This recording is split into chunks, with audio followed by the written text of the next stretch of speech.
Yes, it's time for one of those beloved trips out west for Kirk Ferentz.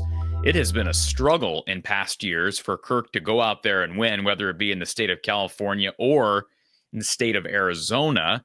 The time zone difference, the travel, all that I think is a factor. And there are some tricky teams in the former Pac-10, Pac-12, four of which have joined the conference that Iowa plays in the Big Ten. And of course, Iowa's already played Washington this year, but they came to Kinnick. This is Iowa's first trip in the new Big Ten out west. And it's a UCLA team that's actually playing better than you think and better than I thought leading into this week. I'll tell you why and how in just one moment. But first, I want to thank our sponsor, Iowa Floor Covering. That's IFC down in Bondurant. Give Tyler, Ryan, Brian, and the guys a chance to serve you better. And if you need a good click-together, do-it-yourself flooring, self-installation, easy one to install, check out their website, iowafloorcovering.com, and use the /DIY to learn more about their tough core, click-together, 4.5 millimeter waterproof vinyl flooring. Again, that's iowafloorcovering.com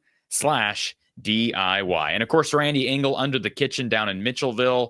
He's got a bunch of Hawkeye prints, including with Doak Walker Award candidate. Yes, he's a candidate, even though I think the chances are that Ashton Genty wins it out of Boise State.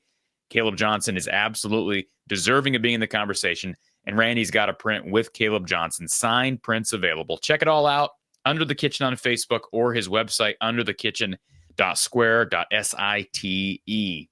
So Iowa travels to Los Angeles this weekend, and this is something that probably not to Kirk's delight. And I just recall as we kind of reflect on the last couple of years and the news that these different teams would be joining the conference, media members asking a bunch of these Big Ten head coaches, how do you feel about the expansion? And as I recall, Kirk Ferentz was the one coach they didn't ask the question to. Now, he's been asked about it since then, but I would have been curious to hear what his response would have been at the time, because all these other coaches are very positive about it.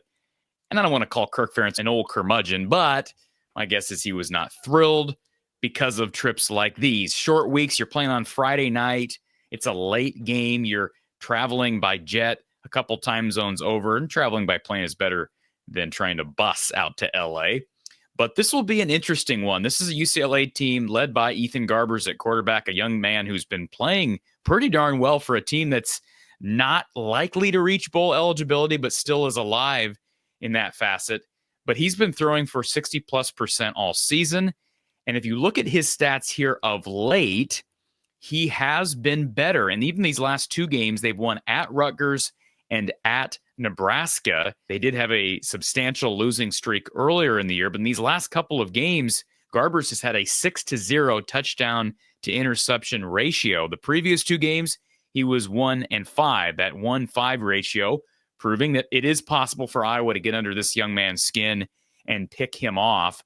Iowa's much better than UCLA as it relates to protecting the football and in takeaways. So Iowa should have the advantage there. The other big thing that stood out as I was kind of combing through stats and combing through tape, UCLA commits a lot of penalties. They are dead last in the Big Ten as far as limiting penalty yardage. In other words, they are worst in penalty yardage. Right now, as of the recording of this video here past the midway point of the season, they're averaging over 70.1 penalty yards per game compared to Iowa's 30.8. So the disparity, third for Iowa in the conference, 18th for UCLA. So those are things to follow. Iowa is substantially better than the Bruins on third down. That's been one big part of the improvement under Coach Tim Lester. And both these teams are pretty darn good in the red zone. Now, how you measure red zone efficiency, I know Coach Patterson's talked about how the college game, the way they look at that, is really not the ideal because they kind of weigh touchdowns and field goals the same way. But both of these teams score when they get down there, and I guess that's the point I'm getting at. And really, this game looks a lot like the opposite of last week. Iowa was at home against a very familiar foe in Wisconsin. Wisconsin's strength was stopping the pass.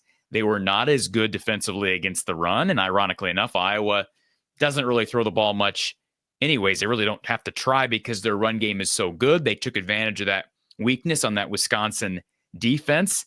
And on the flip side, Iowa's defense shut down Wisconsin's run game, that has led that team, that offense, all season. This week, this is a UCLA offense that passes the ball, and Iowa's been weaker against the pass defensively all year. Now, they were much better last week, but again, that was a Wisconsin team that just doesn't throw the ball that effectively with a backup quarterback and skill position players that are still trying to figure out the Luke Fickell system.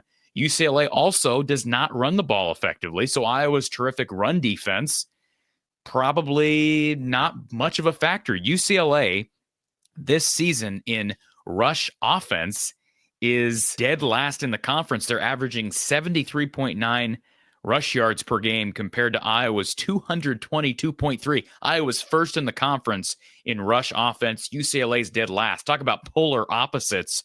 UCLA third in the conference in rush defense. They're only allowing 100 yards per game on the ground. Iowa exceptional as well, 106.3, seventh in the conference. But again, you'd have to give UCLA the favor as it relates to who's playing strength against weakness and vice versa. Now, the passing game, UCLA 17th in the conference in pass D, so they're not great against the pass. And that makes me think that Iowa may have to win this game to some extent through the air, or it's going to come down to penalties and turnovers. And I would give Iowa the favor there, but it's also on the road across 2 time zones in a place at the Rose Bowl where Kirk Ferentz has not won.